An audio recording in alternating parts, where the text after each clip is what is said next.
Ever wondered why the Bible has so many laws about sexual behavior? Is it merely to limit our expression and pleasure, or is there a deeper purpose? Today we'll uncover the profound reasons behind these divine guidelines. When we look at God's instructions, it's clear that He sets boundaries around the gift of sex to keep us healthy physically and whole relationally. Sexual sin is powerful and destructive, so it makes sense that a loving God would want to keep us safe. Paul, in Colossians 3:5-8, emphasizes the importance of strong rules about sex for believers because sexual sins have the power to disrupt and destroy the church. Sins involving sex are not innocent dabblings in forbidden pleasures. They are powerful destroyers of relationships.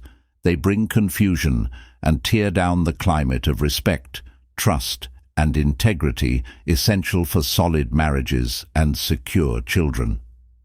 God knows the power of sexual sin to destroy us physically and spiritually. It has devastated countless lives and destroyed families, churches, communities, and even nations. But the man who commits adultery is an utter fool, for he destroys his own soul. Proverbs 6:32, TLB. Sex outside of marriage always hurts somebody. Some argue that it's all right to break God's law against sexual sin if nobody gets hurt. But in truth, somebody always gets hurt. Spouses are devastated. Children are scarred. The partners themselves, even if they escape disease and unwanted pregnancy, may lose their ability to fulfill commitments, to feel sexual desire, to trust, or to be entirely open with one another. Those who have premarital intercourse are giving away what God intends them to give only to their marriage partner.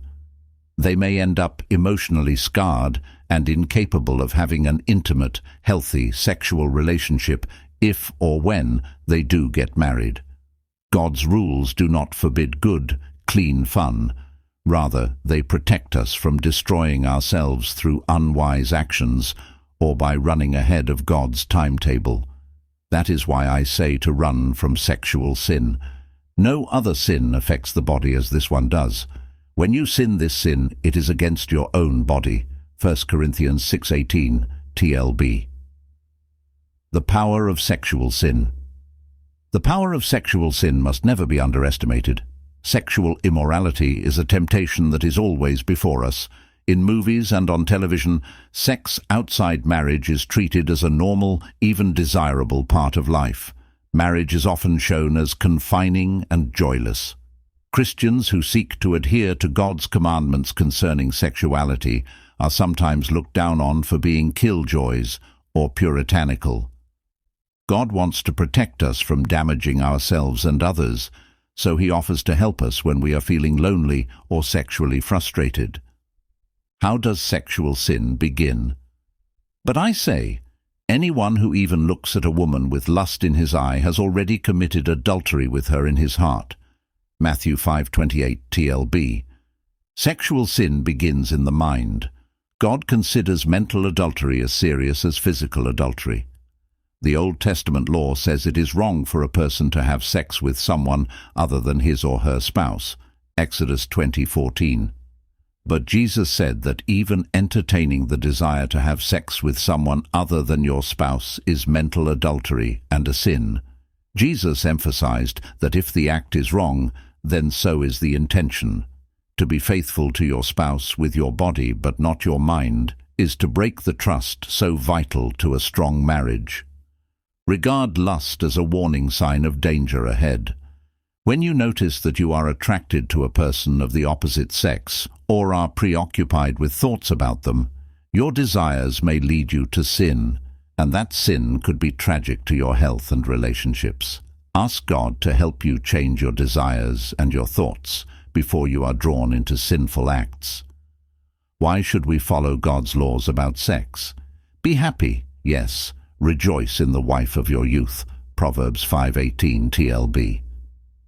Sex is a gift God gives to married people for their mutual enjoyment. God does not intend faithfulness in marriage to be boring, lifeless, dull, and void of pleasure.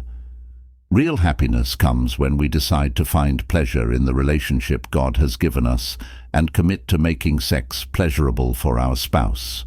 For those of us who are single and have been waiting and praying for a spouse for a long time, the danger is to doubt that God cares and to become resentful. Fed up with his timing, we may carelessly pursue sexual pleasure without his blessing. Sexuality is a natural, God-given desire. Sexual temptations are difficult to withstand because they appeal to the normal and natural desires that God has given us. Marriage provides God's way to satisfy these natural desires and to strengthen partners against temptation. Married couples have the responsibility to care for each other's sexual needs. What if you've messed up? Peter's story in the Bible is awesome news for those of us who feel like screw-ups. He is proof that failure is not the end of the story when it comes to God. After Jesus came back to life, he and Peter had a little seaside meeting. See John 21:15-19. 3 times Peter had denied Jesus. Now Jesus asks him 3 times, "Do you love me?" "You know that I love you, Lord," Peter answers each time, his voice lightly cracking, and Jesus knows it. He has not only forgiven Peter, but given him a new job: feed my sheep. Jesus asks Peter to lead and care for his people after he is gone. Peter went on to introduce thousands of people to Christ and write 2 books of the Bible. He was arguably the most respected and influential leader of the early church. He died a martyr's death because of his rock-solid faith in Jesus.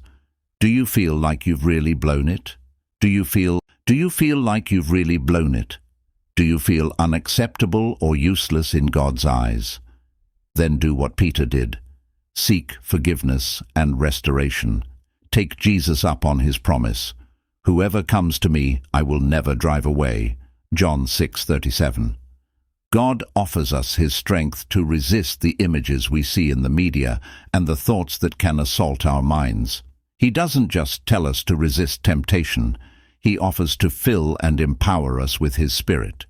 God wants us to trust him to live in and through us so that we feel better about ourselves because we are obeying him by faith. We become more excited about our future, more grateful for those we love, and more enthusiastic about our faith. Sex is a beautiful and dangerous gift.